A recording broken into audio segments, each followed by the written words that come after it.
Okay, so this video is for our teachers to be able to set up and host a meeting with Zoom. Once you're signed in, you have two options across the top: join a meeting and host a meeting. And you can choose to host the meeting with your video off, your video on, or your screen share only. It's going to be completely up to you. One of the fastest ways to set them up is if you click the gray icon. If you add your own picture, you can.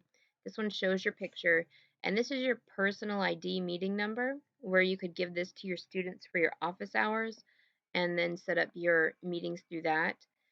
If you want to set up meetings for different times of the day throughout the day, you go to the section where it says meetings, and you have upcoming meetings, and you see I have a bunch because I have different things going on in the next couple of weeks with e-learning from home. And then it'll show any previous meetings you've hosted. And then it will also, this is your personal meeting room. This is the room that has your personal ID number. And you would either give the people that you want to invite that number, or you could even give them this link. And you can always send it through copy invitation. And for parents, I just highlight and then send that in an email to the parents, and then they can choose to either use the Zoom app if they're using a phone or a tablet, or they can choose to um, just use the website by just copying the website link and then pasting it into a new tab. When you're ready to start your meeting in your personal room, like for your office hours, then you just click start meeting and it immediately starts. If I start it right now when I'm talking, it's going to cut the video. So I'm not going to start it right now. But if you start, it'll start immediately. For your upcoming meetings, these are ones that you can schedule. Like I have my Science Olympiad team meeting on Tuesday afternoons at 3 p.m. every day, and you can see it has the same code. So basically, what I did to get a meeting started is I named it, and then after you name it, you go through the different settings, your time, how long you want it to be, and with Zoom being for free with these extended e-learning days, you don't have to worry about a time limit. The first time you log in, it will give you a warning about time, but you don't have to worry about that. If you want it to be a recurring meeting like every day, or if you want it to be once a week, you just click recurring and then you tell it how often you want it to recur.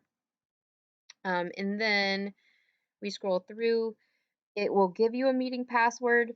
I usually don't. I would suggest not doing that for elementary school kids because that would get a little bit too complicated. You would just have, I would just click that off. And then for the video, if you want to be able to see their video, that's the host is you, the participants are everybody who joins. Then when you have audio, I usually always keep it on both. That way they can join through a computer, or let's say other devices are being used in the house and they can join by somebody's telephone and just listen. You have different options to mute upon entry. There's also sometimes there's an option to record. You also can enable a waiting room where you have to approve everybody before they can join your room. And then you click save, and then it will be on your list. And then whenever you're ready to start it, you'll click start. So tonight I had a meeting for parents to help them with Zoom as well, like from the parent and kid perspective. So when I'm ready to start that meeting, I'll just press start. But then when I have my Science Olympiads next Tuesday, it's ready for me then.